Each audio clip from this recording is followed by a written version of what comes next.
चलिए थोड़ा अब शांत हो जाइए सभी लोग, शांति स्थापित कर लीजिए भाई। अब हो गया, बहुत बात कर लिया आप लोग। चलिए तो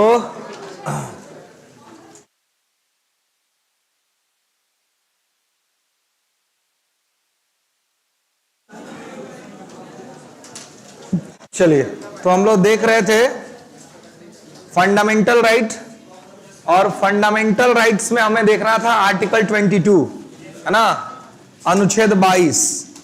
ठीक है, तो अनुच्छेद 22 क्या था जी? गिरफ्तारी के विरुद्ध संरक्षण, है ना, protection against exploitation, protection against arresting, है ना, गिरफ्तारी के विरुद्ध संरक्षण। ठीक है, कि अगर किसी को गिरफ्तार किया जाता है तो गिरफ्तार व्यक्ति के पास भी कुछ अधिकार होते हैं, है ना। तो वही हम लोग को देखना है कि वो क्या अधिकार होते हैं और किस प्रकार से होता है। ठीक है, तो गिरफ्तारी के विरुद्ध संरक्षण, तो देखिए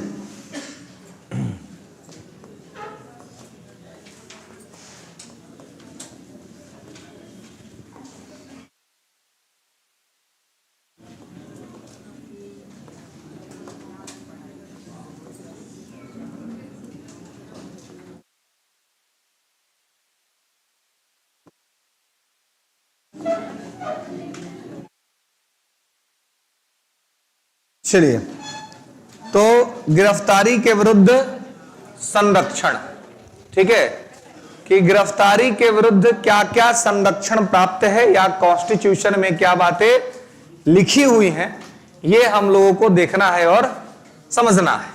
ठीक है, तो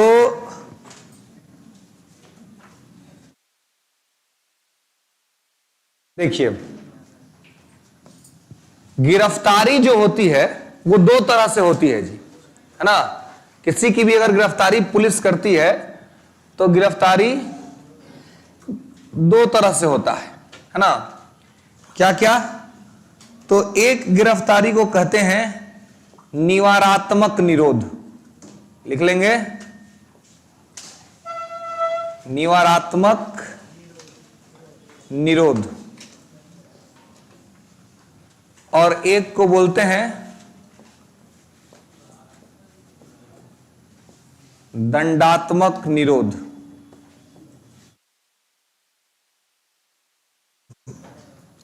ठीक है,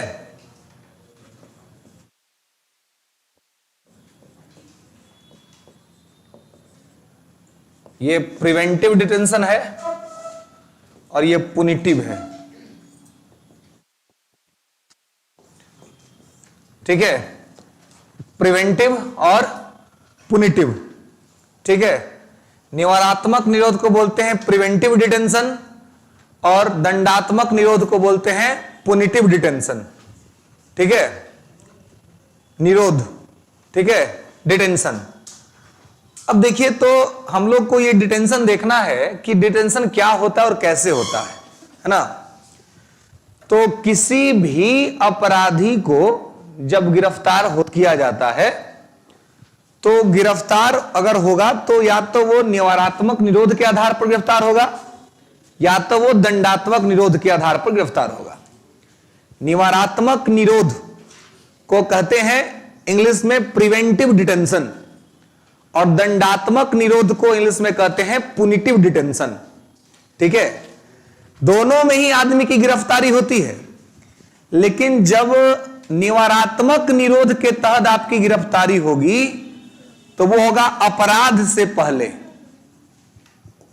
कैसे, कब होगा?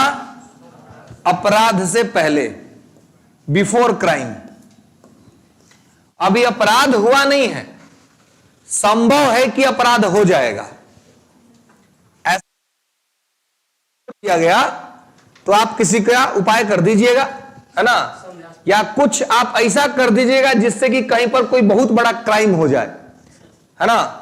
तो कहने का मतलब है कि अगर शक के आधार पर गिरफ्तारी होगी तो आपको निवारात्मक निरोध के तहत गिरफ्तार किया जाएगा। अपराध से पहले ही, और एक गिरफ्तारी होगा जो उसको कहेंगे दंडात्मक निरोध, जो है पुनिटिव डिटेंशन, ये होगा अपराध के बाद, आफ्टर द क्राइम, अपराध के बाद। ठीक है, तो एक गिरफ्तारी होगी अपराध से पहले, तो जो अपराध से पहले होगा वो क्या कहलाएगा जी?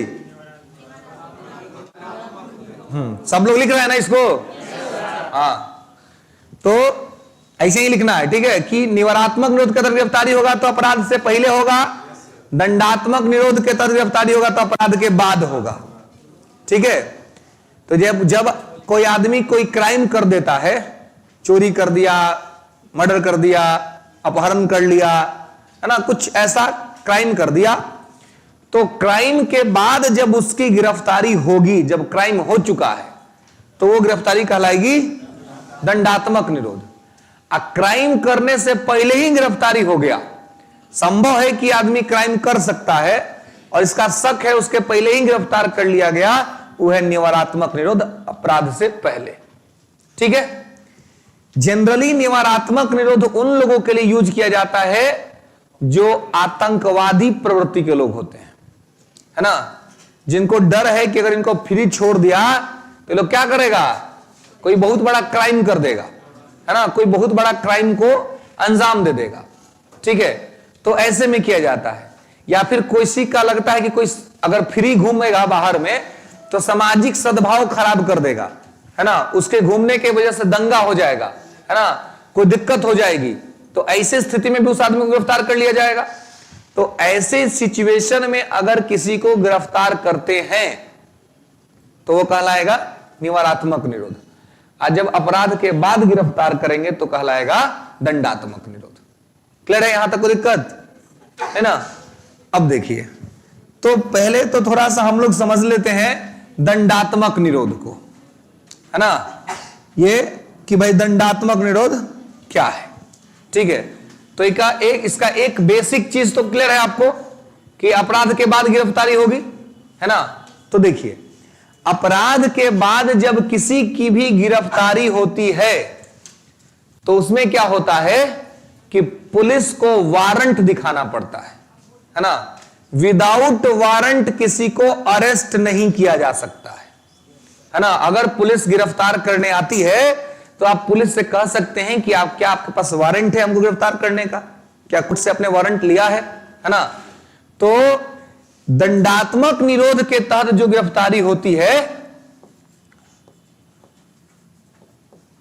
वो कैसे होगा?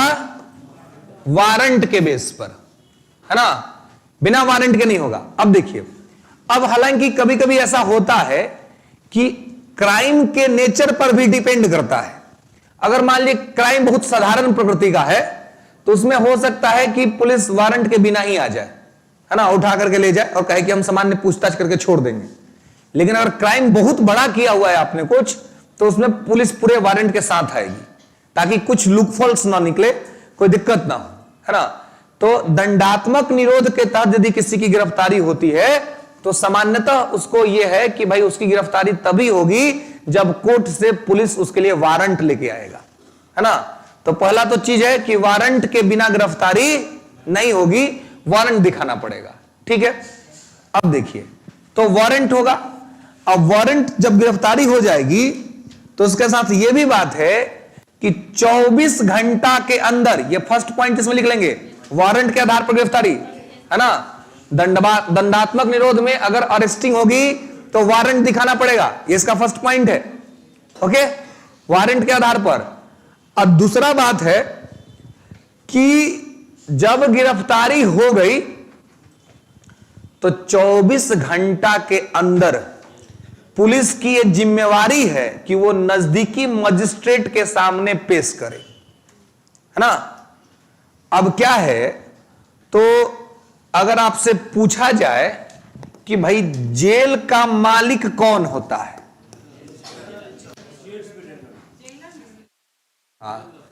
कौन होगा? कैसे कह रहे हैं आप लोग जेलर? जेलर का ऐसा हिम्मत है कि अपना मर्जी से किसी को जेल में बंद कर दे, अपना मर्जी से किसी को निकाल दे? तो मालिक कैसे हो गया? यह तो जो भगवान जी हम लोग को दिया ना मुंडक रक्षक यंत्र, इसको भाड़ा पर नहीं देना है किसी को, इसका यूज करना है ना। जेलर साहब के पास इतना हिम्मत है कि किसी को अपना मर्जी से जेल में बंद कर दे और किसी को फ्री कर दे, तो जेलर जेल के मालिक कहां से हुआ जी?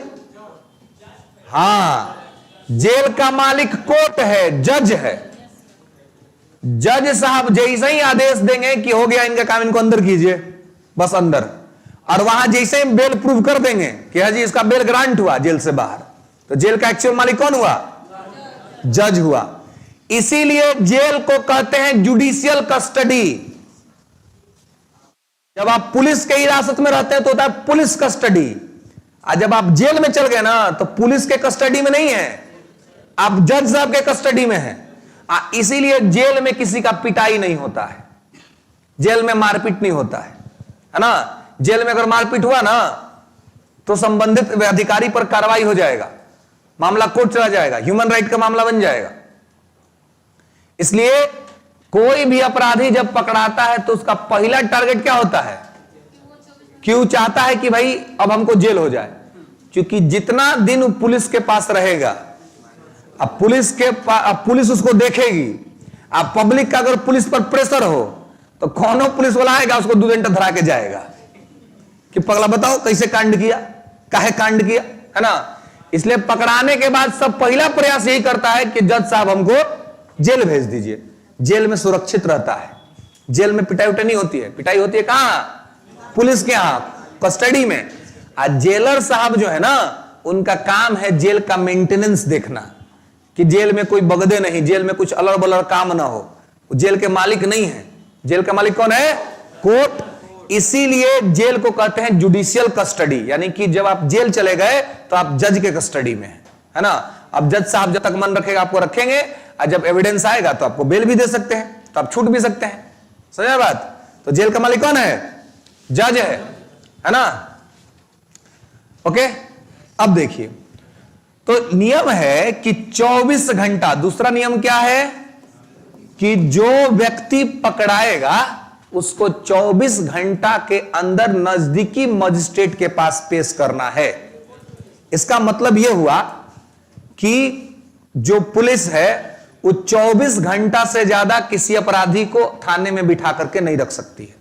अगर रखती है तो ये फिर फंडामेंटल राइट का मामला बन जाएगा, है ना। और इसीलिए जब भी किसी की गिरफ्तारी पुलिस करती है तो उसको कहा था कि डायरी मेंटेन कीजिए। अब सारा थाना में लगा दिया गया है सीसीटीवी। पहले सीसीटीवी नहीं था तो दिक्कत हो जाता था, पकड़ के लाता था, कब वो टाइम चढ़ा दिया कुछ हो, है ना। तो अब सीसीटीवी लगता है। अब कोर्ट का सख्त आदेश है कि सीसीटीवी खराब नहीं होना चाहिए, है ना। इन्हें कि अपराधी को लेके आए वो खराब, है ना। अपराधी को लेके जाए गाड़ी पलट गए, है ना, तो गड़िया पलटता है तो पलटाया ना जाता है जी, गड़िया को अपने थोड़ा ना पलटता है कि नहीं। तो कहने का मतलब इसीलिए व्यवस्था ही बना है कि 24 घंटा के अंदर, देखिए आप, पुलिस अगर किसी का डायरी मेंटेन नहीं कर रही है फिर समझिए कि उस आदमी के लिए शुभ संकेत नहीं है ना। क्योंकि डायरी मेंटेन नहीं हुआ इसका मतलब कि आपको गिरफ्तार नहीं किया है ना। बस रास्ते में कांड कर देगी पुलिस या कहीं जाकर कांड कर देगी। डायरी मेंटेन का मतलब हुआ कि रिकॉर्ड में आ गया किस आदमी की गिरफ्तारी हुई है ना। और टाइमिंग लिखा रहता है, उस टाइमिंग के 24 घंटा के अंदर उसको कोर्ट में पेश करना है। अब मजिस्ट्रेट अगर वहां पे देखता है कि हाँ ये आदमी सही में क्राइम किया है, इसके खिलाफ पुख्ता सबूत है, तो उसको क्या करेगा, पकड़ करके और कह देगा कि इसको जेल कर दीजिए, तो जेल चला जाएगा। लेकिन अब तो 24 घंटा का टाइम है पुलिस के पास, तो पुलिस को तो काम है कि 24 घंटा के अंदर में जमा कर देना है ना। तो यहीं से एक मामला और आता है, आप सुनते होंगे, रिमांड,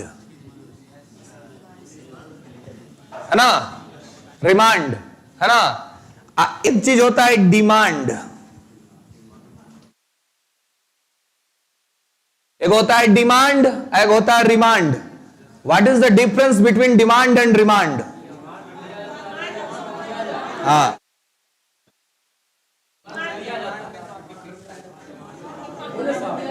हाँ,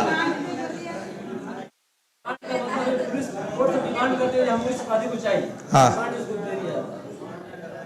देखिए डिमांड और रिमांड का बेसिक अंतर क्या है? जब किसी दूसरा आदमी का चीज आप उससे मांगेंगे तो है डिमांड। आपका कोई दोस्त, उसका शर्ट आपको पसंद आ गया है ना, उसका जूता आपको पसंद आ गया, तो आप कहते हैं कि पगला कहां से खरीदा, लाओ हमारा दिन पहनेंगे हम, है ना। तो जब आप उससे मांगिएगा, दूसरा का वस्तु जब आप मांग रहे हैं अपने लिए, तो क्या है? डिमांड है। तो आप ले लिए, उससे मांग लिए, वो दे दिया कि चल भाई दोस्त है, ले पहन लो, है ना। दोस्त सब ये सब तो होते करता है, दे दिया। लेकिन दोस्त सब ऐसा ऐसा होता है कि ले लेगा फिर वापस नहीं करेगा, है ना। तो अब जो दिया है वो जाके मांगने कि रे तुम बोला कि हम एक दिन पहन के दे देंगे, है, अब क्या मन है, रख लेना है, वापस करो। तो जब अपना दिया हुआ चीज आप वापस मांगते हैं तो उसको कहते हैं रिमांड, और जब दूसरा का चीज मांगते हैं उसको कहते हैं डिमांड। समझ में आया? तो पुलिस जब अपना गिरफ्तार करती है अपराधी को, तो उस समय तो पुलिस के पास आप देख रहे हैं टाइम ज्यादा नहीं है, 24 घंटे का टाइम है। तो छानबीन कैसे करेगी पुलिस? पहले तो पुलिस पकड़ ली तो पुलिस का पहला काम है कि मजिस्ट्रेट के सामने पहुंचा दो भाई, नहीं तो नौकरी चल जाएगा खतरा में। तो पुलिस क्या करती है? पकड़ती है, 24 घंटे के अंदर दे देती है जज साहब को। तो जज साहब भी कानून बना के रखे हुए हैं कि तुम किसी को पकड़े तो पहले मेरे पास लेके आओ। तो जज साहब क्या कर रहे हैं? डिमांड कर रहे हैं, है ना। क्योंकि तो अपराधी को कौन पकड़ा? पुलिस ने जी। तो अपराधी तो पुलिस का हुआ, लेकिन जज साहब डिमांड कर रहे हैं कि नहीं भाई, पकड़ लिया तो 24 घंटा के अंदर हमको तुम लेके आओ, हम उसको जेल भेज देंगे, है ना। तो ले जाके दे देते हैं। लेकिन फिर अगला 2-3 दिन बाद अब पुलिस जाती है, आज जज साहब से कहती है कि हमको रिमांड चाहिए। तो जो हम अपना आदमी को कल दिए थे आपको और उसको आप भेज दिए जेल, उसी का चाहिए हमको रिमांड। तब जाके कहते हैं रिमांड। वह जब रिमांड पर आता है लोग, तब होता है बढ़िया से इलाज, है ना। क्योंकि जेल में तो इलाज होगा नहीं, तो जेल में इलाज नहीं कर सकते हैं, इलाज होगा। वह जब रिमांड पर आते हैं तो रिमांड को कहते हैं पुलिस कस्टडी। हाँ, जब रिमांड पर कोई आता है तो वही क्या होता है? वही होता है पुलिस कस्टडी। अब पुलिस कस्टडी जो है ना, वो मैक्सिमम रिमांड जो है वो 15 दिन अलाउ करता है कानून, कि 15 दिन से ज्यादा किसी को रिमांड पर आप नहीं ले सकते। क्योंकि रिमांड का एक दिन काटना कठिन होता है, 15 दिन तो 15 वर्ष के बराबर हो जाएगा, है ना। तो आज तक के अभी तक किसी भी अपराधी को तो 15 दिन का रिमांड मिलवा ही नहीं किया है। मैक्सिमम मिल रहा है किसी को तो 14 दिन का, खूंखार से खूंखार अपराधी का, है ना। ऐसे कोर्ट 2 दिन 3 दिन 4 दिन का रिमांड देती है ना। तो कहने का मतलब है कि जब अपराध के बाद आपकी गिरफ्तारी होगी तो पहला तो यह है कि वारंट दिखाएगा पुलिस, तब आपको गिरफ्तार करेगा। और दूसरा है कि 24 घंटा के अंदर आपको मजिस्ट्रेट के सामने पेश करना होगा, है ना। ये सब उपाय है एनकाउंटर से बचाने का। नहीं तो पुलिस जब अपराधियों को पकड़ कर लाते तो दिमाग रहता है खराब, ज्यादा अलबलाएगा, उपाय कर देगी, है ना। उपाय कर देगी इसलिए कहे कि नहीं, पुलिस के सामने रहेगा तब ना दिमाग पुलिस का खराब होगा। तो नियम बना दिया कि 24 घंटे के अंदर उसको भेज दीजिए जेल। तो जब पुलिस के नजर से दूर हो जाएगा तो तनी गुस्सा शांत हो जाएगा, है ना। और उसके बाद फिर पुलिस रिमांड पड़ लेगी 2-3 दिन बाद। तो 24 घंटा का इसको आवर के अंदर के मजिस्ट्रेट के सामने पेश करना है। ध्यान रहे कि इसमें आने जाने का टाइम कैलकुलेट नहीं होता है ना। आने जाने का समय कैलकुलेट नहीं होगा, ठीक है। और अगर कोर्ट की उस दिन छुट्टी हो गई, है ना, तो वो भी कैलकुलेट नहीं होगा, ठीक है। तो कहने का मतलब यह है कि इसलिए यहां पर जो है वो 24 घंटा के अंदर इसको पेश करना है, लेकिन छुट्टी का समय और आने जाने का समय इसमें काउंट नहीं होगा, ठीक है। अब कहीं ट्रैफिक लग गया तो सब काउंट नहीं होगा, है ना। लेकिन आप जब गिरफ्तार करके ले आएंगे तो आपको उस समय क्या करना है? तो उस समय डायरी मेंटेन करना है, ठीक है। अब देखिए, तो वारंट होगा 24 आवर्स के अंदर रहेगा। और तीसरा चीज है कि उसके बाद जो है वो क्या करना पड़ेगा? तो लॉयर रखने की आजादी होने की, वकील रख सकता है। जिस आदमी की गिरफ्तारी हुई है दंडात्मक विरोध के तहत, वो अपना वकील रख सकता है। अब उसका वकील जाएगा कोर्ट में और कहेगा कि भाई मतलब हमारे जो भी व्यक्ति को पकड़ा गया है उसके खिलाफ पुख्ता सबूत पुलिस के पास नहीं है, तो उसको बेल दे दिया जाए। बाद में अगर पुलिस पुख्ता सबूत देगी तो आप उसको रखिएगा।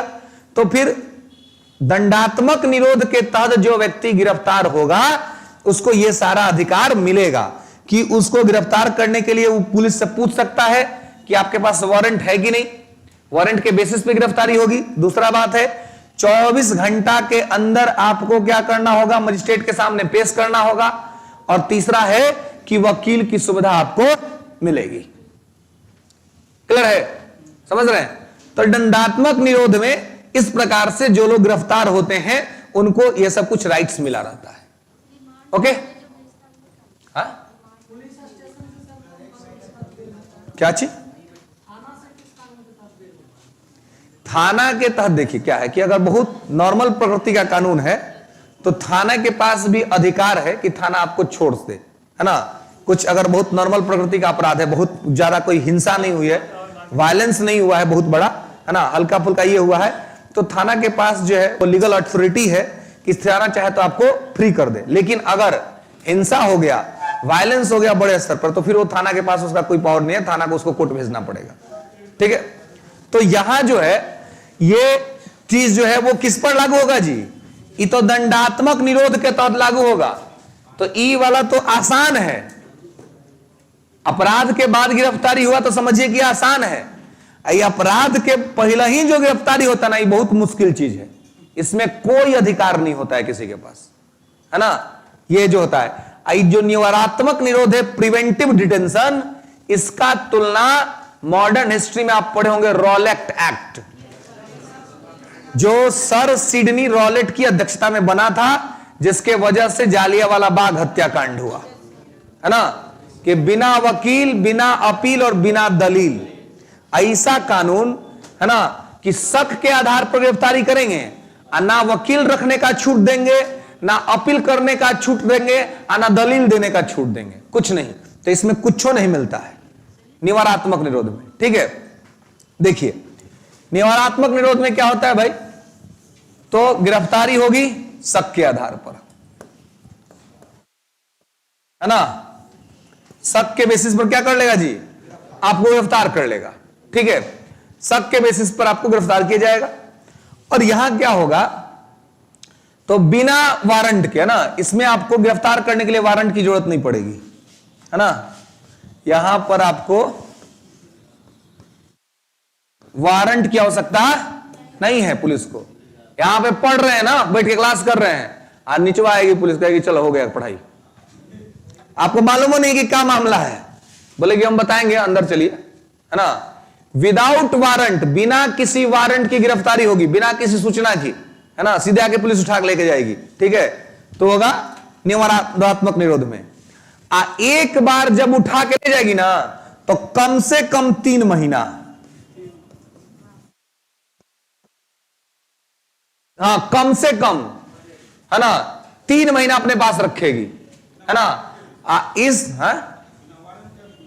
हाँ बिना वारंट नहीं के मैं ऐसे ऐसे ऐसे होशियार रहना है ना, कि एकरा में बड़ी मामला घबरा जेतो, है ना। जानते हैं इसमें जरूरी नहीं कि अपराधे कीजिए। अभी एग्जाम्पल देख के बताएंगे कि कुछ हो सकता है भाई। ऐसे मान लिया आप खूब बोल रहे हैं ना, और पुलिस ये टारगेट कर लेगी, और ये टारगेट कर लेगी, कहे कि भाई ये आदमी इतना बोलता है, इसके बोलने से हो सकता है कि दंगा हो जाए, हो सकता है इसके बोलने से झगड़ा हो जाए। बस पुलिस आएगी और कहेगी कि भाई तुम्हारा निवारात्मक निरोध के आधार पर तुमको गिरफ्तार करते हैं, है ना। गिरफ्तार करके लेके जाएगी, और उसके बाद 3 महीना, है ना, अंदर आने एकदम। उस बीच वकील ले, वकीलों न मिलते वह, है ना।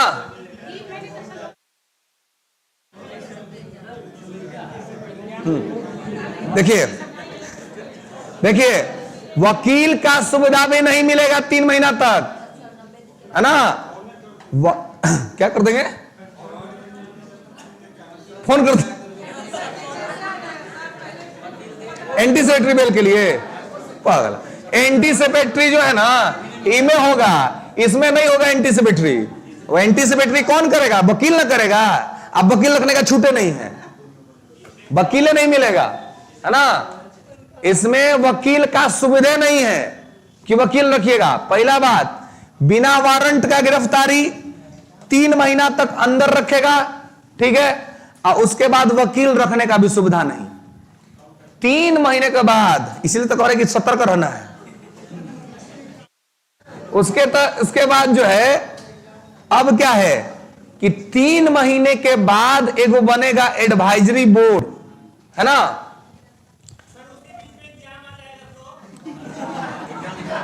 अगर इसके तहत गिरफ्तारी हुई है ना तो एग्जाम जेल में होगा, है ना। निवारात्मक निरोध अगर है, ठीक है, तो सारा प्रोविजन आपका पुलिस देखेगी, है ना, कि पुलिस को कैसे करना नहीं करना। अगर बहुत इंपॉर्टेंट एग्जाम होगा, कुछ होगा, तो पुलिस अपने अथॉरिटी के माध्यम से उसको करवाएगी, है ना। हाँ, पुलिस अपने अथॉरिटी के माध्यम से कराएगी और पुलिस के माध्यम से ही होगा, छोड़ेगी नहीं पुलिस, है ना। 3 महीने तक उसके बाद क्या होगा कि रखेगी, वकील का सुविधा नहीं मिलेगा, और उसके बाद 3 महीने के बाद एक एडवाइजरी बोर्ड होगा, और एडवाइजरी बोर्ड जो है ना इसके पूरे मामले को देखेगा। अब एडवाइजरी बोर्ड को 3 महीना बाद अगर लगता है कि इस आदमी को छोड़ देना चाहिए, चाहे इसको जो है सो वकील का सर्विस अब देना चाहिए, तो 3 महीने बाद वकील का सर्विस आपको मिलेगा, यानी कि वकील आपसे बातचीत करेगा और फिर आपका मामला कोर्ट के सामने रखा जाएगा कि भाई इस तरह का मुद्दा है और इसको लेकर के हमको देखना है या इसको बचाना है या तमाम जो भी चीजें करनी है, ठीक है। हाँ, पुलिस रखेगी अपने पास, ठीक है। तो ऐसे में जो है ना, ऐसा जो है, हाँ, अब देखिए इस सब का प्रयोग जो है ना, इसमें खाली ये भी नहीं है, ऐसा भी नहीं है इसमें कि केवल पकड़ करके आपको जेल में बंद करेंगे। हाँ, इसमें यह भी होता है कि हाउस अरेस्टिंग कर दिया जाएगा, आपको घरे में बंद कर दिया जाएगा आपके, और बाहर, हाँ, बाहर के दुनिया से आपका कनेक्टिविटी खत्म कर दिया जाएगा। हाँ, जैसे जम्मू कश्मीर से 370 हटा था, तो महबूबा मुफ्ती, फारूक अब्दुल्ला, ये सब लोग कोई चोर डकैत तो थे नहीं, काहे बंद किया गया? बोलने के वजह से कि अगर उन लोग को फ्री छोड़ दिया गया रहता तो सब क्या करता, भाषण देता, घूम घूम के बोलता, और उसके बोलने के वजह से दंगा हो जाता कश्मीर में, या बोलने के वजह से मारपीट हो जाता, तो सीधे सरकार ने क्या किया, कहा कि रोक थोड़ा उपाय कर देते हैं, है ना, निवारात्मक निरोध, प्रिवेंटिव डिटेंशन, कि ना भाई इसके बोलने से हो सकता है कि मामला गंभीर हो जाए, इसलिए उन लोग को उसके घरे में हाउस अरेस्ट कर दिया गया, नजरबंद कर दिया गया, बाहर की दुनिया से कनेक्टिविटी खत्म, अपने घर में रहिए, खाइए पीजिए और सोए रहिए, है ना। घर के अंदर भी न्यूज यूज नहीं देखना है ना, फोन वोन से यूज नहीं करना है, किससे बात नहीं करना, कि घर ही एक प्रकार से जेल होगा, है ना। घर ही आपको जेल बना दिया जाएगा और उसी में आपको रहना है, बाहर आपको कुछ भी नहीं करना है, तो वो होता है आपका निवारात्मक निरोध। इसी वजह से जो है इसमें चूंकि कोई भी अधिकार किसी को नहीं मिलता है, इसके वजह से इसको कहते हैं क्या जी। पहला बात तो ये है कि हम समझा रहे हैं ना, तो इसको समझना है, ठीक है। ये जो है ना, जहां जहां हंसना हंसना होगा ना, वो हम खुदे हंसाएंगे, ठीक है।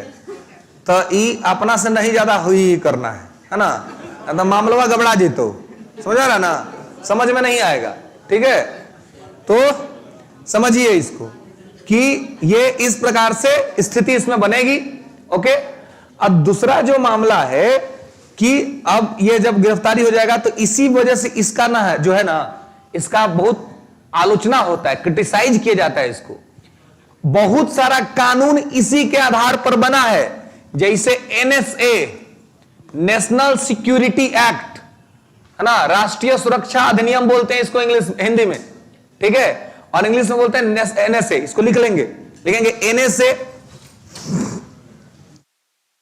NSA, ठीक है, नेशनल सिक्योरिटी एक्ट, राष्ट्रीय सुरक्षा अधिनियम,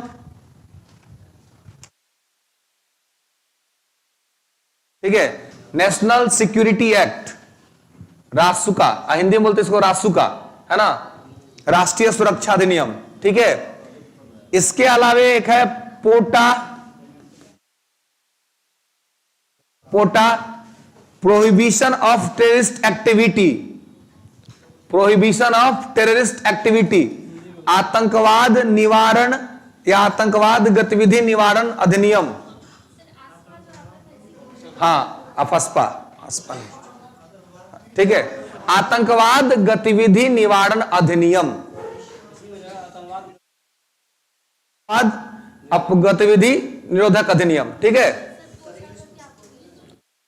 ये प्रोटेक्शन ऑफ टेररिस्ट एक्टिविटी, ठीक है, ओके। हाँ, इसका देखिए क्या प्रोटेक्शन, इसको प्रोहिबिशन लिखेंगे, ठीक ना, प्रोहिबिशन, ठीक है, नॉट प्रोटेक्शन, तो हो जाएगा संरक्षण हो जाएगा, ठीक है। Prohibition, prohibition of terrorist activity, क्या, हाँ, अभी संयुक्त पढ़ा रहे हैं, जब पढ़ाएंगे तो वहां पे बात करेंगे इसका, ठीक है। आइए अब देखिए यहां पर, देखिए तो पोटा, ठीक है, इसके अलावे मीसा, देखिए मीसा, बिल्कुल इस मीसा का संबंध मीसा भारती से है ना। 70 के दशक में इंदिरा गांधी ने देश में लगा दिया था Misa, maintenance of internal security act, आंतरिक सुरक्षा प्रबंधन अधिनियम। आईसी के तहत शक के आधार पर सब लोग का गिरफ्तारी होता था, ठीक है। तो इसी में कहा जाता है कि जब भी देश में लगा हुआ था, जब भी मीसा लगा हुआ था देश में, उसी समय क्या हुआ था कि लालू जी की बड़ी सुपुत्री का जन्म हुआ था, है ना। तो उन्होंने उसी से उनका नाम रख दिया मीसा, ठीक है। तो इस मीसा का मतलब है maintenance of internal security act, है ना, है हाँ। तो यहां पर जो है ये भी किसके तहत है जी, ये भी निवारक अधिनियम के तहत ही। ये जितना कानून सब बना है, ये सब निवारक अधिनियम के तहत बना है कि आतंकवादी गतिविधि, है ना, आतंकवादी गतिविधि को क्या किया जाए, नियंत्रित किया जाए, कंट्रोल किया जाए। इसके लिए इस सारा का सारा कानून जो है सो बना हुआ है, ठीक है। तो इसके अलावे जो है ये एनएसए, पोटा, मीसा और तमाम तरह के जो कानून है वो यहां पर बने हुए हैं, ठीक है, ओके। आंतरिक सुरक्षा प्रबंधन जैसे निवारण अधिनियम है ये, maintenance of internal security act, ठीक है। तो क्या लिख रहे हैं भाई,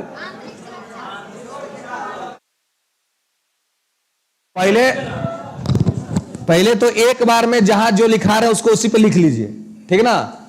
ये नहीं कि यहां लिखवा दिए, यहां पहुंच गए आप, अभी यहीं पर अटकल है, ठीक है।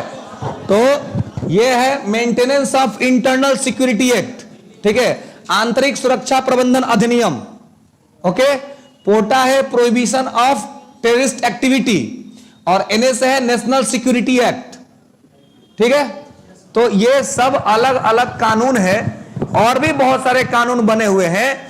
तो इस सब का सब कानून जो है वो किसके तहत बना हुआ है, ये निवारक, जिसमें क्या होता है, शक के आधार पर गिरफ्तारी हो जाती है, और ऐसा लगता है कि आपके द्वारा कोई अपराध हो सकता है, तो उसके लिए आपका गिरफ्तारी किया जा सकता है, ठीक है। शक के आधार पर आपको गिरफ्तार किया जा सकता है, ठीक है। तो यहां पर जो है इस चीज को आपको ध्यान रखना है कि ये सब कानून, नजरबंदी का कानून, सारा कानून जो भी अपराधों को नियंत्रण करने के लिए जो कानून सब बनता है वो जनरली इसी के तहत बनता है, ठीक है, निवारात्मक निरोध के तहत। और ये इसीलिए होता है कि या कोई बड़ा घटना को अंजाम न दे दे, या किसी के माध्यम से कोई बड़ा घटना ना घट जाए, है ना। तो अगर ऐसा शक होगा कि किसी के वजह से कोई बड़ा घटना घटने वाला है, तो क्या किया जाएगा, उसको कंट्रोल करने के लिए ये एक्ट जो है सो बनाया जाता है और गिरफ्तार कर लिया जाता है। अब कभी कभी क्या होता है, देखिए अब शक के आधार पर गिरफ्तारी होना है, तो इसमें हो सकता है कि कभी इसका यूज हो जाए और कभी इसका मिसयूज हो जाए। तो बहुत बार ऐसा हुआ है कि इसका यूज हुआ है, और बहुत बार ऐसा भी हुआ है कि इसका मिसयूज हुआ है ना।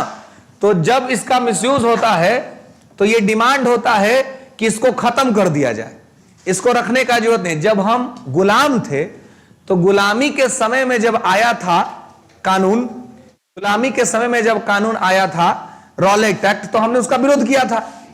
तो फिर स्वतंत्र भारत में इस तरह के कानून का क्या मतलब है, जिसमें बिना वकील, बिना अपील और बिना दलील के सजा हो जाता हो और किसी के साथ दिक्कत होती हो। तो इसलिए इसको बहुत से लोग डिमांड करते हैं कि इसको खत्म कर दिया जाए, लेकिन इसको खत्म करने का जरूरत नहीं है, हाँ, सरकार को इस बात का ख्याल रखना चाहिए कि इसका कम से कम मिसयूज हो, है ना, मिसयूज इसका कम से कम हो, इसका यूज ज्यादा हो। क्योंकि देखिए ऐसा है ना कि जितना गलत मानसिकता का आदमी सब है, उसको डराने के लिए, उसको कंट्रोल में रखने के लिए जरूरी है ना। अगर इसको खत्म कर देंगे ना, तो जितना गलत मानसिकता वाला आदमी है, सांप्रदायिकता फैलाने वाला, है ना, झगड़ा कराने वाला, आतंकवाद फैलाने वाला, उस सबका मन क्या हो जाएगा, बढ़ जाएगा, उसको डरे नहीं लगेगा। लेकिन इसके होने से उसके मन में डर है कि शक के आधार पर भी अगर कुछ थोड़ा बहुत इधर उधर किए, शक हो गया तो उठा लेगी, है ना। ऐसे में कम से कम 3 महीना तो अंदर डाल ही देगी। तो कहने का मतलब है कि इसलिए क्या है, एक प्रकार से ये सिक्योरिटी के लिए जरूरी है, इसको होना चाहिए। इसको नहीं होने का से नुकसान हो सकता है, लेकिन हां, इसका मिसयूज नहीं होना चाहिए। देखिए जम्मू कश्मीर मामले में जो हुआ, अगर ये नहीं होता तो क्या जम्मू कश्मीर के नेता सब 370 को सक्सेसफुली लागू होने देते? नहीं होने देता। सब रोड पर दंगा करता, आंदोलन करवा देता, है ना। लेकिन यही वो कानून था जिसके वजह से उनकी नजरबंदी हो गई, उनको उनके घर में बंद कर दिया गया और आराम से इसको व्यवस्था को लागू कर दिया गया। और कुछ दिन के बाद जब सब इसको स्वीकार करने लगे तो उनको मुक्त कर दिया गया। अब देखिए वो लोग भी फ्री हैं, 370 भी लागू है, कोई दिक्कत नहीं है। लेकिन अगर उसी समय होता तो दिक्कत होता।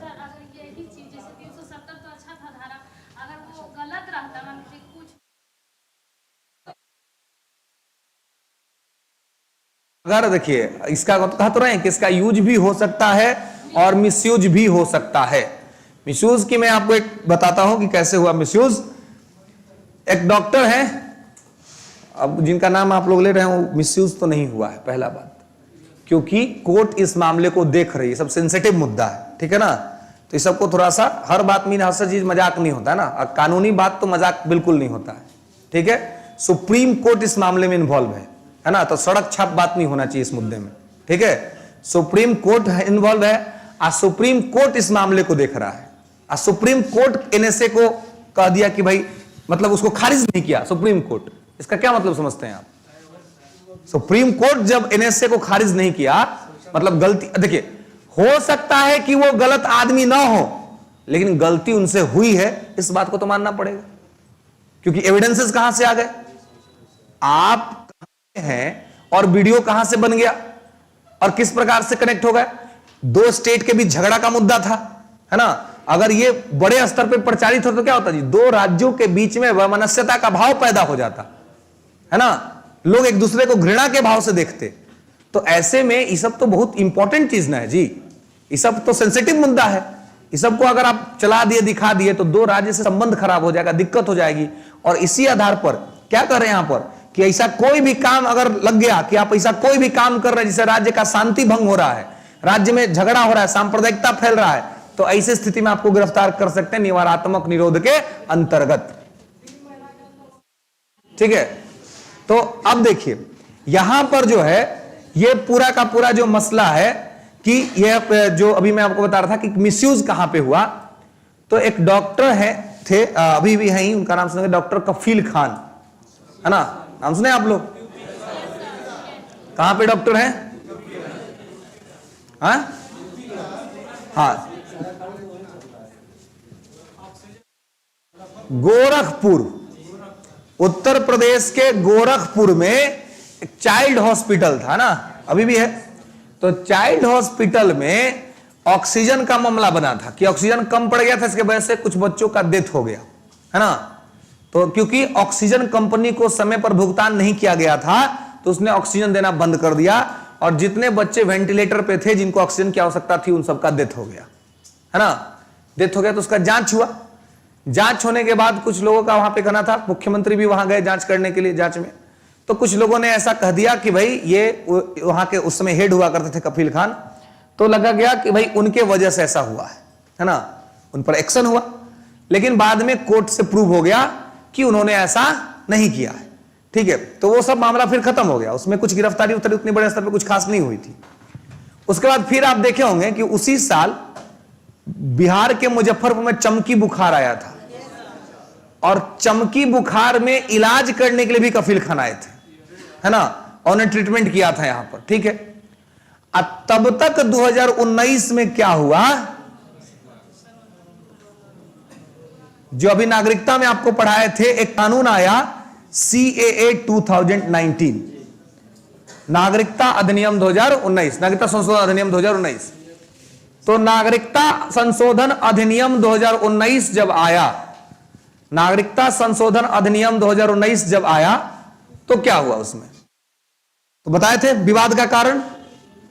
तो उसमें क्या हुआ कि जब ये आया तो इस संबंध में कफील खान जो थे वो जा करके, तो यूनिवर्सिटी है ना, अलीगढ़ यूनिवर्सिटी, उस यूनिवर्सिटी में जाकर उन्होंने एक स्पीच दिया, भाषण दिया। अब भाषण दे करके वो चले गए मुंबई। मुंबई में उनका कुछ पार्टी वार्टी था, उसमें चले गए पार्टिसिपेट करने। उत्तर प्रदेश पुलिस सीधे पहुंच गई मुंबई, वहीं से पार्टी में से उठा लिया, बोला चलिए अब हो गया काम आपका, है ना। बोला क्या मामला है भाई, बोला चलिए बताएंगे बाद में, अभी तो चलना पड़ेगा तत्काल, है ना। पार्टी से उठा लिया, लेकर के आई और कस्टडी में ले लिया। आरोप लगा कि जो भाषण आपने दिया है उस भाषण से सांप्रदायिक दंगा होने का चांस है, कम्युनल एक्टिविटी हो जाएगा, इसके वजह से हम आपको गिरफ्तार करते हैं। गिरफ्तारी हो गई, कस्टडी में चले गए। अब दिक्कत क्या हुआ कि 19 का लास्ट महीना चल रहा था, उसके बाद आ गया अब कोरोना आ गया, तो एक तो 3 महीना की ऐसे ही गिरफ्तारी हो गई इसके तहत। आज जब तक 3 महीना पूरा होता तब तक कोरोना का आ गया लॉकडाउन, और लॉकडाउन में कोर्ट हो गया बंद। अब चाह के भी कहीं अपील नहीं। अब इस चक्कर में 8 महीना कफील खान रह गए जेल में। अब क्या हुआ कि जब वीडियो कॉन्फ्रेंसिंग के माध्यम से लाइव जब डिस्कशन शुरू हुआ इलाहाबाद हाई कोर्ट में, तब इस मामले को वहां पर रखा गया। इलाहाबाद हाई कोर्ट के जज ने कहा कि भाई पहले तो हम उस पूरा भाषण का क्लिप देखना चाहते हैं कि भाषण दिया क्या है, अगर भाषण में ऐसी कोई बात होगी तो हम कंटिन्यू करेंगे। भाषण देखा इलाहाबाद के जज ने, और उन्होंने कहा कि इस भाषण में ऐसा कोई भी बात नहीं कहा गया है जिससे कम्युनल एक्टिविटी फैले, इसलिए इमीडिएट एक्शन के तहत तत्काल प्रभाव से कफील खान को छोड़ दिया जाए। और तुरंत कोर्ट का फैसला आया और कफील खान को रिलीज कर दिया गया। तो इस मामले में क्या हुआ, मिसयूज हो गया, है ना, मिसयूज हो गया। तो कहने का आप सोचे कि बिना कोई गलती को कोई 8 महीना तक जेल में रह जाए, है ना, पुलिस कस्टडी के अंदर में रह जाए, तो ये कितना बड़ा ये है ना। तो ऐसा हो सकता है कि इस मामले में कभी कभी मिसयूज हो, लेकिन देखिए ऐसा मिसयूज 1-2 हुआ है, लेकिन यूज बहुत सारा हुआ है। कश्मीर में अगर ये कानून नहीं होता तो कश्मीर में 370 सक्सेसफुली एग्जीक्यूट नहीं हो पाता। अगर ये कानून नहीं होता तो आतंकवादियों के मन में भय पैदा नहीं होता, है ना। अगर ये कानून नहीं होता तो जो लोग गलत आचरण करते हैं, समाज में आपस में लड़ाई फैलाते हैं, लोगों को लड़ाने का काम करते हैं, उन लोगों के मन में भय नहीं होता। तो समाज के जो कट्टरपंथी हैं, समाज के जो चरमपंथी हैं, या समाज को भटकाने वाले, बर्बादी के रास्ते की तरफ लेके जाने वाले जो लोग हैं, उनके नियंत्रण के लिए निवारात्मक निरोध इस देश के लिए जरूरी है, कंपलसरी है कि यह होना चाहिए। लेकिन सरकार की यह जिम्मेवारी बनती है, पुलिस की यह जिम्मेवारी बनती है कि किसी भी निर्दोष को इसके तहत सजा ना हो, ऐसा ना हो कि कोई निर्दोष आदमी इसमें फंस जाए, है ना। तो ये कोर्ट को और पुलिस को अपनी अथॉरिटी को, अपने इंफॉर्मेशन को ठीक करना होगा कि हमारे पास सूचना जो है वो वैलिड हो, उस वैलिड सूचना पर एक्शन लिया जाए। ऐसा ना हो कि कोई निरपराध आदमी बिना मतलब का अपराधी बन जाए, है ना।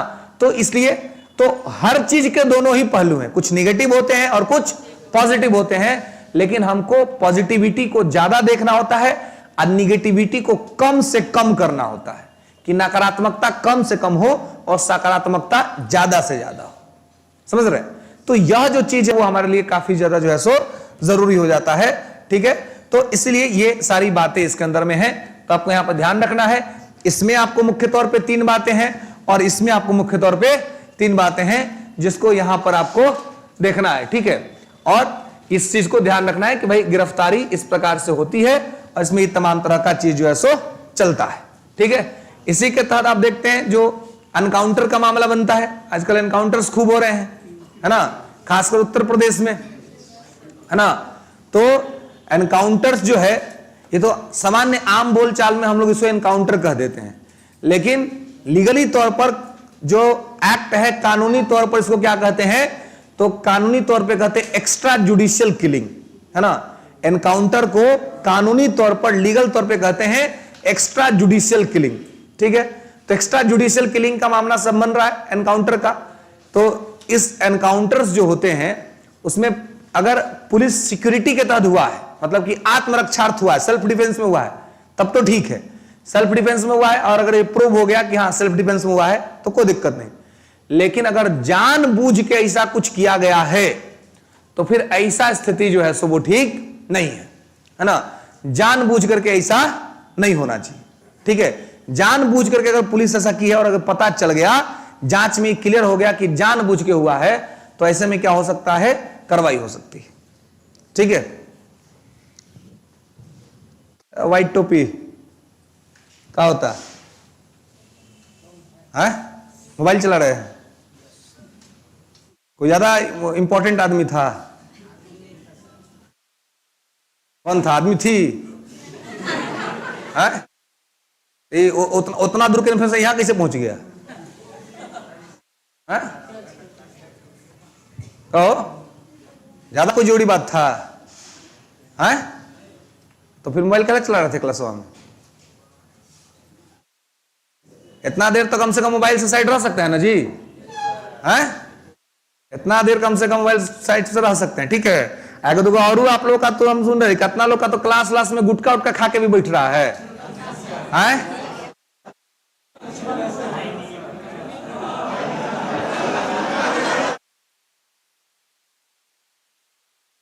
क्या है, मदारी चल रहा है क्या जी? हैं? हाँ जी, ऐसा बात है कुछ।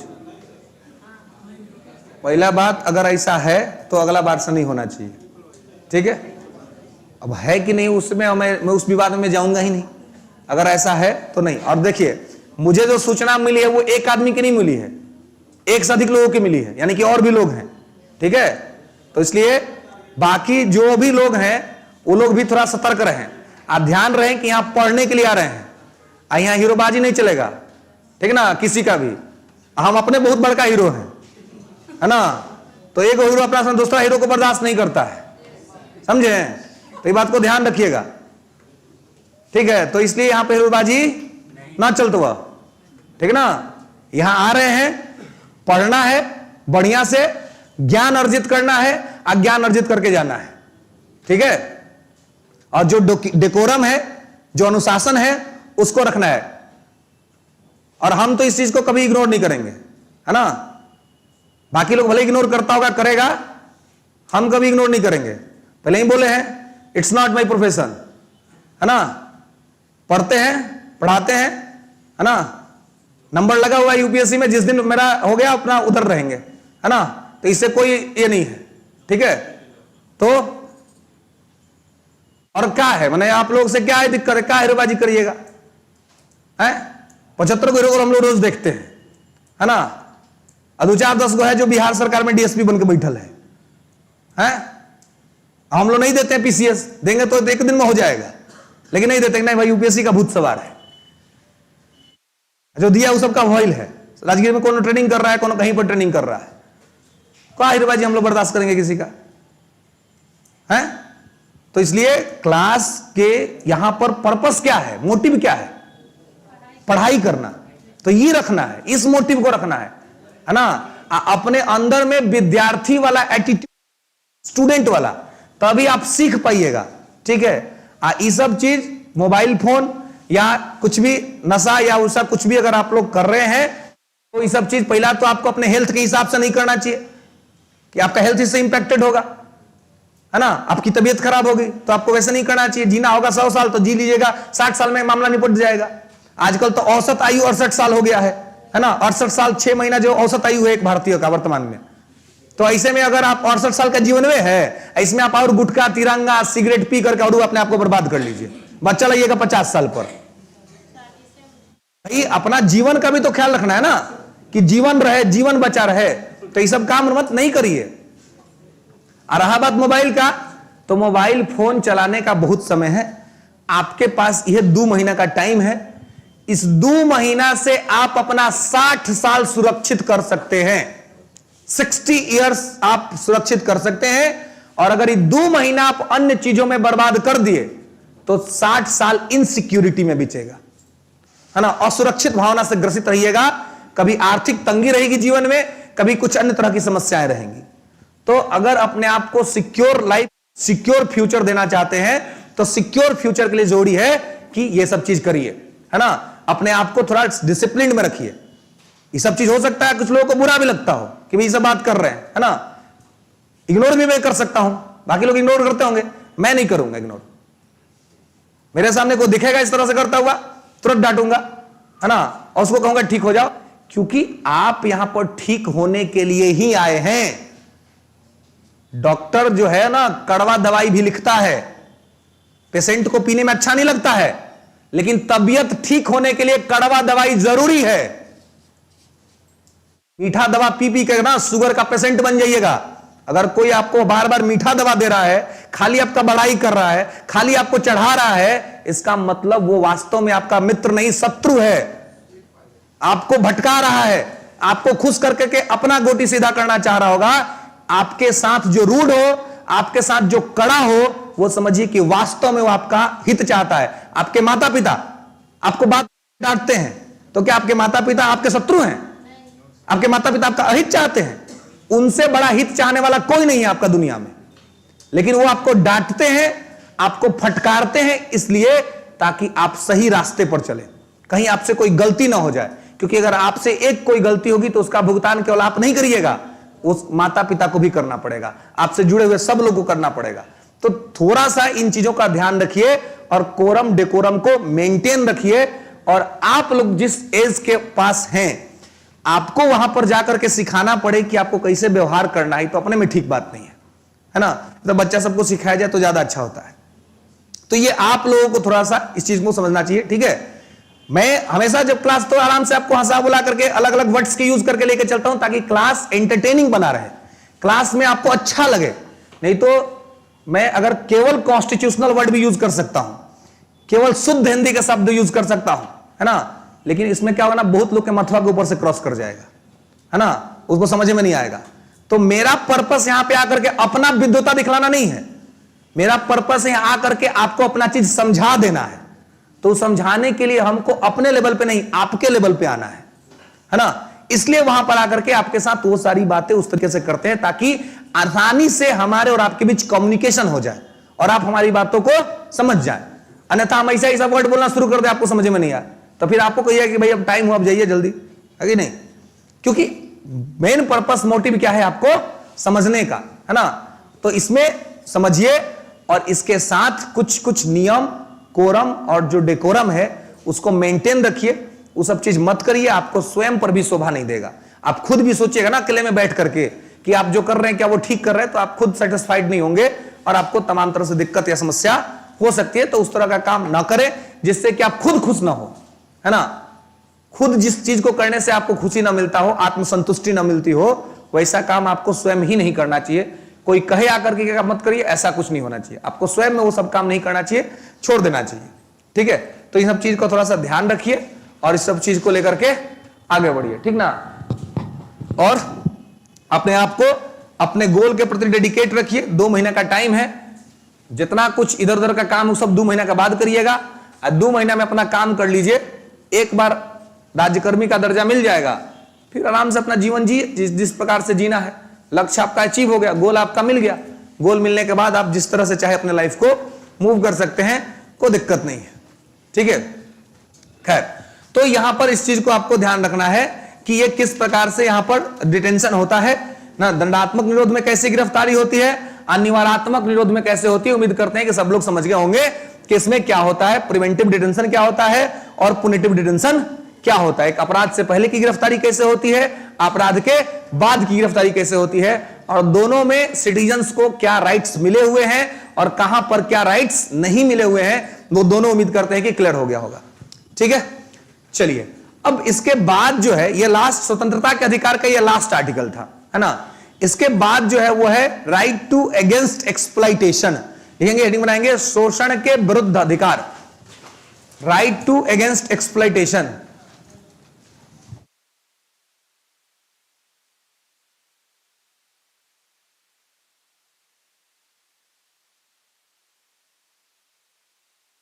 ओके, 23-24, ठीक है। अनुच्छेद 23-24 शोषण के विरुद्ध अधिकार, राइट टू अगेंस्ट एक्सप्लॉइटेशन, शोषण के विरुद्ध अधिकार, ठीक है। आर्टिकल 23 एंड 24, 23-24 में शोषण के विरुद्ध अधिकार लिखा हुआ है जी, ठीक है। कि शोषण के विरुद्ध अधिकार मतलब कि आपका कोई शोषण नहीं करेगा, ठीक है। तो इसमें लिखेंगे आर्टिकल 23। ये आर्टिकल 23 क्या है? अनुच्छेद 23। तो अनुच्छेद 23 में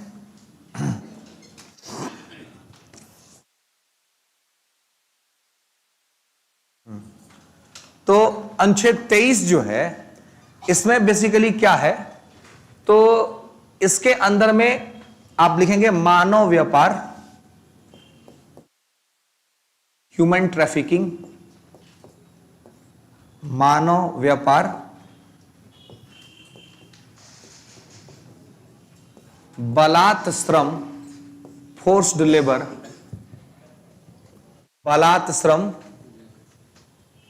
फोर्स लेबर,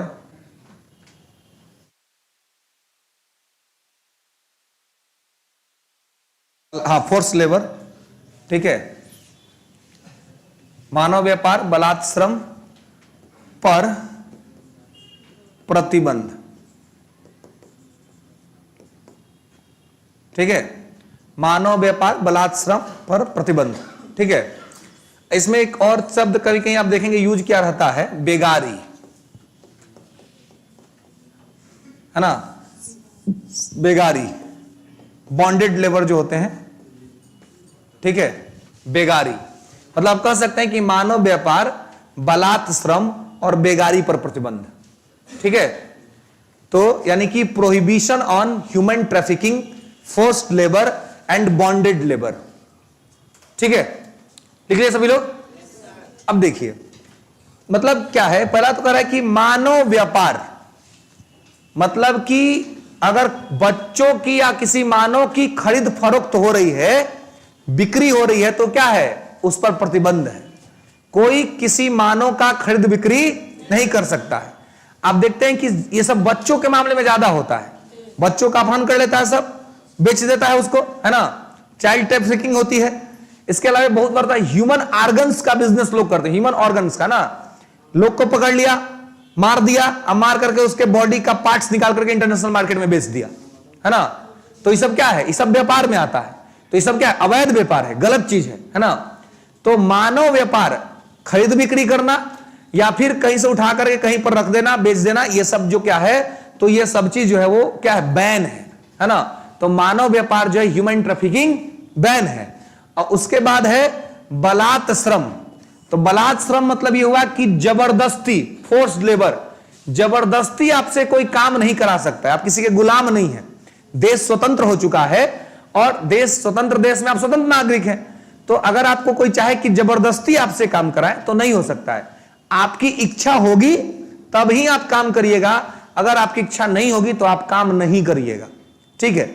उसके बाद है बेगारी, बॉन्डेड लेबर, है ना। मतलब कि काम करा लिया और पैसा नहीं दिया, बेगारी नहीं होता ना जी। काम करा लेगा, अब पैसे में नहीं देगा, ठीक है, तो इसे होगा बेगारी। तो अगर ये तीनों में से कोई भी काम अगर कोई करा रहा है तो क्या है, तो वो जो है सो बेगारी है। और ऐसा काम कराएगा तो ऐसे में आप क्या कर सकते हैं, ऐसे में आप वहां से फ्री हो सकते हैं, आप वहां से को छोड़ करके जा सकते हैं। और जबरदस्ती कोई अगर आपको दास गुलाम बना करके रखे हुए है तो फिर ये आपके फंडामेंटल राइट का वायलेशन है। तो इन चीज पर प्रतिबंध है ना। मानव व्यापार, बलात् श्रम और बेगारी, इन तीनों चीजों पर भारत के संविधान में मूल अधिकार के अंतर्गत प्रतिबंध लगाया गया है, ऐसा कोई भी नहीं करेगा। लेकिन एक बात समझिए कि मानव व्यापार तो बंद है, लेकिन मानव व्यापार के अंतर्गत ही एक व्यापार आता है जिसको बोलते हैं देह व्यापार। देह व्यापार प्रोस्टिट्यूशन का मामला है ना, जो प्रोस्टिट्यूट लोग होते हैं, ठीक है।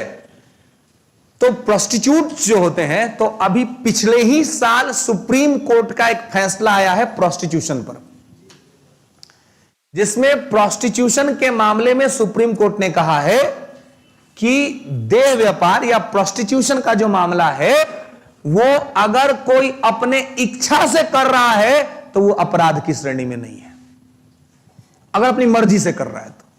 मतलब यह है कि अब ये भी तो क्या है, एक प्रकार का बिजनेस है, लोग एक व्यापार के तौर पे करते हैं। तो अगर कोई अपनी इच्छा से कर रहा है तो इसके तहत आर्टिकल 23 का वायलेशन नहीं है। सुप्रीम कोर्ट का पिछले साल का फैसला है, ठीक है। इसलिए मैं यहां पे आपको डिस्कस कर रहा हूं कि करंट से भी कनेक्ट करके कुछ आपको एग्जांपल पे पूछ सकता है। तो ये ध्यान रखेंगे कि अब जो है, अगर कोई अपने इस व्यापार में जा रहा है ना, तो वैध है, मतलब कि वो वैलिड है, ठीक है, अवैध नहीं है। लेकिन अगर जबरन जबरदस्ती किसी को कोई इस पेशा में ढकेल रहा है तो वो अपराध है। अगर यह प्रूव होता है कि जबरदस्ती किसी को इस पेशा में डाला गया है, तो ऐसे में संबंधित व्यक्ति पर एक्शन लिया जाएगा, कार्रवाई की जाएगी। लेकिन अगर यह प्रूव होता है कि उन्होंने ऐसा कोई मतलब जानबूझ करके नहीं किया है, ठीक है, अपनी इच्छा से, मतलब अपनी इच्छा से किया, किसी ने जानबूझ करके उस प्रोफेशन में नहीं डाला है, तो अगर अपनी इच्छा से किया है तो अलाउ है। लेकिन अगर जबरदस्ती कर रहा है तो अलाउ नहीं है। पता ही समझ में कोई दिक्कत क्या?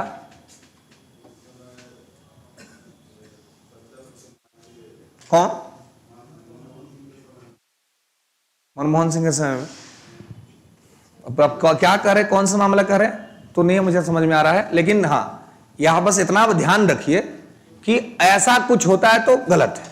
कोई भी कर रहा है, किसी भी समय में हो रहा है, मानव व्यापार हो रहा है ना, तो गलत है, क्योंकि वो प्रोहिबिटेड है। चाहे मनमोहन सिंह के समय हो, चाहे मोदी जी के समय में हो, चाहे इसके आगे हो, चाहे इसके पीछे हो, कभी भी हो, क्या है, अपराध है, क्राइम है। अगर कोई करेगा तो उसके तहत उसको क्या होगा, दंड का विधान है, ठीक है।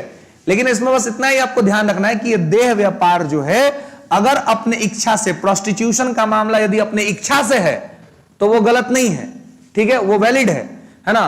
पहले ये नहीं था, ठीक है, पहले इसको अनैतिक और गलत माना जाता था, लेकिन सुप्रीम कोर्ट के डिसीजंस के बाद इसको अलाउ कर दिया गया है, लीगली तौर पर ये जो है सो वो वैलिड हो चुका है, ठीक है।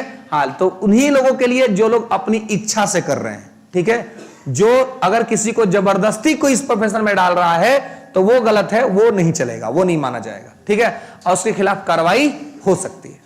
क्लियर है, समझ रहे इसको? अब देखिए, इस पूरे आर्टिकल का दो अपवाद है, एक्सेप्शन है। अपवाद क्या है? तो एक है राष्ट्रीय आपात, यानी कि अगर आपातकाल का कोई सिचुएशन हो, ठीक है, या राष्ट्रीय हित का मामला हो। देखिए, अगर आपातकाल का स्थिति हो, ठीक है, या नेशनल इंटरेस्ट का मामला हो, तो आपातकाल की स्थिति में और नेशनल इंटरेस्ट के मामला में इसका वायलेशन हो सकता है। तो ये नोट करके लिख लेंगे, अपवाद। अपवाद, तो अपवाद क्या है? राष्ट्रीय हित या आपातकाल, ठीक है, राष्ट्रीय हित या आपातकाल। इसका मतलब यह हुआ, अब जैसे भी कोरोना आया था जी, तो कोरोना में तो हेल्थ इमरजेंसी था देश में, स्वास्थ्यपात था, तो इसमें आप देखिए डॉक्टरों से क्या बलात् श्रम नहीं कराया गया? 8 घंटा के ड्यूटी पर 24 घंटा का ड्यूटी नहीं किए वो लोग, किए। आपको जो है वो बेगारी नहीं हुआ, लोग काम किए, लेकिन बहुत लोग का पेमेंट नहीं मिला, या पेमेंट मिला तो कम मिला, पैसा काट करके मिला, है ना। तो ऐसा हुआ, कोरोना के काल में बहुत से लोग को जबरदस्ती काम करवाया गया, है ना, बहुत से लोगों ने जबरदस्ती काम किया। तो क्यों किया? क्योंकि उस समय स्वास्थ्य आपात चल रहा था देश में, अब लोग नहीं कर रहे हैं। तो अगर ऐसा कोई आपातकालीन परिस्थिति होगी तो ऐसे परिस्थिति में ऐसा हो सकता है, सामान्य कंडीशन में नहीं होगा। नेशनल इंटरेस्ट तो आपको याद होगा अभी भी से कि 2000 का नोट बंद हो गया है ना, मतलब कि अब वो आम प्रचलन में नहीं है, आप उसको बैंक में जमा करके अपने अकाउंट्स में अपना मनी को बदल सकते हैं। तो अभी तो बहुत अच्छा खासा समय सरकार दी हुई है, इसलिए किसी को कोई दिक्कत नहीं हो रहा। लेकिन जब 2016 में सरकार ने अनाउंसमेंट किया था कि 500 और 1000 का नोट लीगल टेंडर नहीं रहेगा, तो सारे देश के लोग लाइन में लग गए नोट बदलवाने के लिए। आज जब नोट बदलवाने के लिए लाइन में लगे तो क्या हुआ, बैंक के कर्मचारियों को दिन दिन भर रात रात भर काम करना पड़ा। तो वहां पर उनसे जबरदस्ती काम कराया गया कि नहीं कराया गया, उनसे बेगारी हुआ कि नहीं हुआ, हुआ। तो लेकिन कब हुआ, राष्ट्रहित में वो जरूरी था, क्योंकि सरकार ने अचानक से निर्णय ले लिया था। उस निर्णय को सक्सेसफुली एग्जीक्यूट करवाने के लिए जरूरी था कि ऐसा हो। इसी वजह से आर्टिकल 23 जो है उस सामान्य परिस्थिति में तो इसे काम करेगा, लेकिन कुछ असामान्य परिस्थिति यानी कि राष्ट्रीय आपातकाल और राष्ट्रीय हित की स्थिति में इनका उल्लंघन हो सकता है, जैसे कि समय समय पर होता है। क्लियर है, समझ रहे, कोई दिक्कत? चलिए नेक्स्ट आइए, आर्टिकल 24। हाँ जी,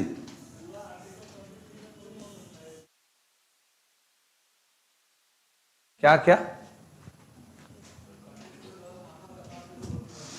हाँ, अरे भाई ये इसको नहीं मानेंगे, कोई चीज जो है इसको कभी भी अलाउ नहीं करेंगे। अरे थोड़ा ना क्या आपातकाल में कोई व्यापार करना शुरू कर देगा मानव का, है ना। जहां पर जब भी मैंने एग्जांपल दिया तो कल दोनों का ना दिया जी, इसका दिया नहीं दिया, तो इसको ध्यान रखना है कि भाई ये किसी भी स्थिति में अलाउ नहीं किया जाएगा, ठीक है, क्योंकि ये ह्यूमन राइट का मामला है, मानवाधिकार का मामला है, ठीक है। तो उसके बाद आइए आर्टिकल 24। क्या? तो वो व्यापार नहीं है, वो गोद लेना है, ठीक है, जो बच्चों को, हाँ तो पैसा लेके आता है वो, उसके लिए वहां पर रिस्पॉन्सिबिलिटी होती है ना, क्योंकि जो संस्था बच्चा को देख रही थी, कर रही थी, तो उसकी तो लायबिलिटी है ना, तो उसके लायबिलिटी का पैसा मिलता है, ठीक है। और उसका साइन होता है, उसका एविडेंस होता है कि आप बच्चा को लेकर के जा रहे हैं तो उसको पढ़ाइएगा लिखाइएगा, उसको नौकर बना के नहीं रखिएगा, तो बिजनेस नहीं है ना। वो ये है कि एक अनाथ बच्चा को कोई गार्जियन मिल गया, ठीक है, उसका वो कंसेप्ट, उसका कंसेप्ट बिजनेस नहीं है कि चलिए पैसा बनाते दोनों आदमी, है ना, पैसा बनाने वाला मामला नहीं, ठीक है। आर्टिकल 25 हाँ 23 के बाद 24, हाँ जी, चलिए गिनतियां कपड़ा गलो, आइए 24 लिखेंगे, लिखिएगा।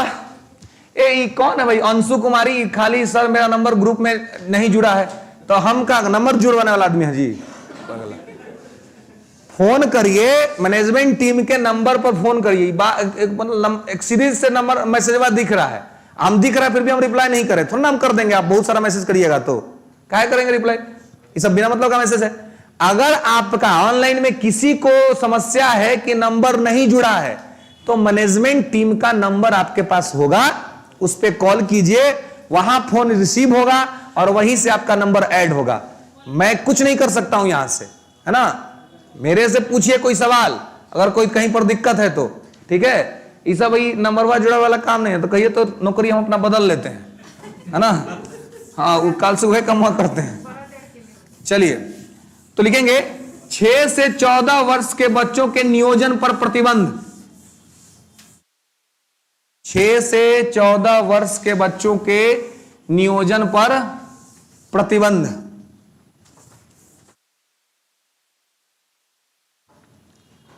ठीक है। 14 वर्ष के बच्चों के नियोजन पर प्रतिबंध, नियोजन का मतलब कि नौकरी, है ना, नियोजन पर प्रतिबंध। देखिए, या इसको सीधे ये लिख सकते हैं कि बाल श्रम पर प्रतिबंध, ये भी लिख लीजिएगा, बाल श्रम पर प्रतिबंध, prohibition on child labour, prohibition on child labour, article 24। Prohibition on child labour, ठीक है। तो चाइल्ड लेबर पर, बाल श्रम पर प्रतिबंध, है ना। बाल श्रम पर प्रतिबंध की बात जो है वो आर्टिकल 24 में की गई है, 6 से 14 वर्ष के बच्चों के लिए, ठीक है, कि भाई उनको, उनसे काम नहीं लिया जाएगा, है ना। अब देखिए, तो बाल श्रम पर प्रतिबंध का यही मतलब है कि बच्चों से किसी प्रकार का कोई काम नहीं लेंगे, उनको स्वतंत्र रूप से रखा जाएगा, उनसे कोई काम या कुछ भी उनसे नहीं, उनका ये उम्र जो उनका पढ़ाई लिखाई का है ना, काम कराने का नहीं है, तो उनसे काम जो है सो नहीं कराया जाएगा। और लेकिन कभी कभी क्या होता है, कुछ बच्चों की परिस्थितियां ऐसी होती हैं, माता पिता का कंडीशन ऐसा होता है कि कुछ लोगों को अपनी परिस्थितियों के वजह से काम करना पड़ता है ना। कुछ बच्चों के साथ ऐसा होता है, दिक्कत होती है, उनको काम करना पड़ता है। तो ऐसा में क्या है कि अगर कोई बच्चा कहीं काम कर रहा है तो इस बात का ध्यान रखना है कि वो जो बच्चा है वो क्या करे, तो वो बच्चा कोई ऐसा जगह पर काम ना करे जिससे उसके स्वास्थ्य पर खराब असर पड़ता हो, है ना। उसका जो स्वास्थ्य है, जो उसका हेल्थ है, उस हेल्थ पे निगेटिव इंपैक्ट पड़ता हो, ऐसा कोई काम ना करे, ठीक है। तो इस चीज को जो है सो आपको यहां पर ध्यान रखना है कि हेल्थ पर निगेटिव इंपैक्ट पड़ने वाला ऐसा कोई काम ना करता हो, ठीक है। तो देखिए कैसा, कहां काम नहीं करेगा बच्चा, तो देखिए माइंस में काम नहीं करेगा जी, है ना। माइंस यानी कि खदान, है ना। खदान क्या है, तो जहां पर कोयला वोला निकलता है, ठीक है, तो ऐसा माइंस में बच्चा काम नहीं करेगा, क्योंकि वहां जाएगा तो उसके हेल्थ पर गलत इंपैक्ट पड़ेगा, ठीक है। कारखाना में बच्चा काम नहीं करेगा, यानी कि फैक्ट्री, ठीक है, आपको कारखाना में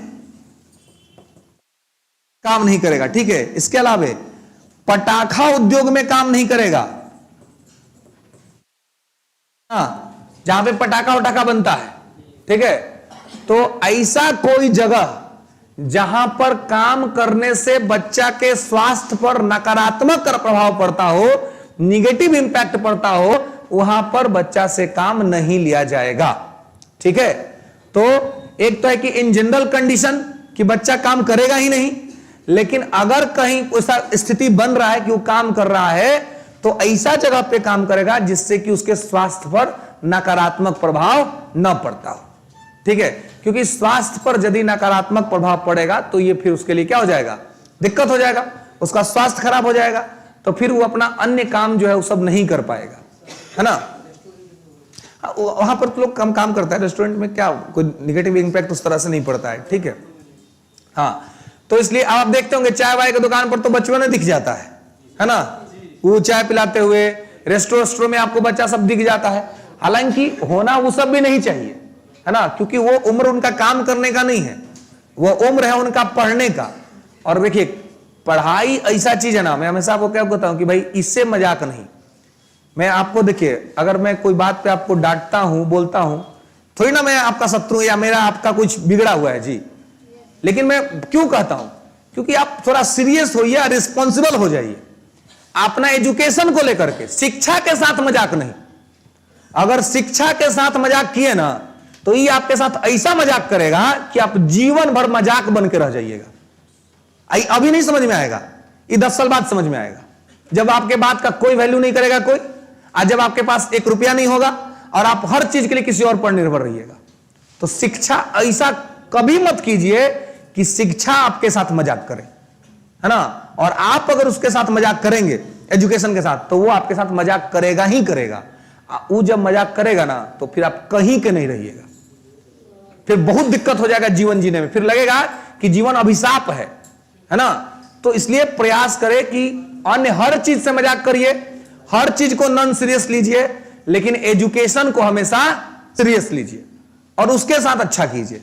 वो अच्छा कीजिएगा, एगो खाली पढ़ लीजिए आप अच्छा से, सब कुछ अच्छा हो जाएगा। एगो खाली आप देखिए, अगर आप पढ़ाई ठीक से मत करिए सब अच्छा चीज खराब हो जाएगा। तो अच्छा सौदा क्या है, एक काम ठीक करिए सब ठीक हो जाएगा, है ना। तो उसके साथ कभी कोई मजाक नहीं। तो अगर जो बच्चों को, जो पेरेंट्स हैं, छोटा बच्चा सबको भेज देता है लोग काम करने के लिए, है ना, सामान्य तौर पे ये गरीब परिवारों में ही होता है ना, जो सामान्य तौर पे मतलब उनके पास साधन नहीं। लेकिन देखिए अगर गरीब परिवार अपने बच्चे से बचपन में ही काम करवाना शुरू कर देगा तू हमेशा गरीबी में जीने के लिए अभिशप्त हो जाएगा। तो जीवन में कितना कष्ट हो जाए, बच्चा को काम पर नहीं भेजना है, उसको स्कूल भेजना है कि वो पढ़े। क्योंकि जिस दिन वो पढ़ लिया, वो आपका क्या आने वाले 7 पुश्त का गरीबी खत्म कर देगा, है ना। और अगर नहीं पढ़ा, पैसा कमाने के चक्कर में काम पर लग गया, तो हमेशा कम कमाएगा, क्योंकि एजुकेशन नहीं है तो ज्यादा पैसा कमाएगा नहीं। ऐसे में क्या होगा कि वो बेचारा खुद तो गरीब रहेगा ही, उसकी आने वाली पीढ़ियां भी गरीब हो जाएंगी। तो इसलिए एजुकेशन के इंपॉर्टेंस को, सिग्निफिकेंस को समझना है और उसके हिसाब से ये करना है। तो यहां पर हमारे संविधान में इसीलिए ये सब चीज कहा गया है कि भाई बच्चा को तो पहले तो आप काम पर नहीं भेजेंगे, और अगर ऐसा बहुत जरूरी हो गया कि काम पर भेजना ही है, तो फिर उसको खदान में नहीं भेजेंगे, उसको कारखाना में नहीं भेजेंगे, उसको उद्योग में नहीं भेजेंगे, मतलब उसको कहीं ऐसा जो पटाखा उद्योग है वहां पर नहीं भेजेंगे। ऐसा कोई जगह पर नहीं भेजेंगे जहां से उसके हेल्थ पर निगेटिव इंपैक्ट पड़ता हो। क्लियर है, समझ रहे इसको। तो ये आपका शोषण के विरुद्ध अधिकार था, ठीक है। इसके बाद लिखेंगे धार्मिक स्वतंत्रता का अधिकार। 25 से 28 में लिखेंगे धार्मिक स्वतंत्रता का अधिकार, right to freedom of religion. हाँ, 25 से 28 धार्मिक स्वतंत्रता का अधिकार। 25 से 28 धार्मिक स्वतंत्रता का अधिकार, right to freedom of religion, ठीक है। तो right to freedom of religion, धार्मिक स्वतंत्रता का अधिकार, ये 25 से 28 तक में है, ठीक है।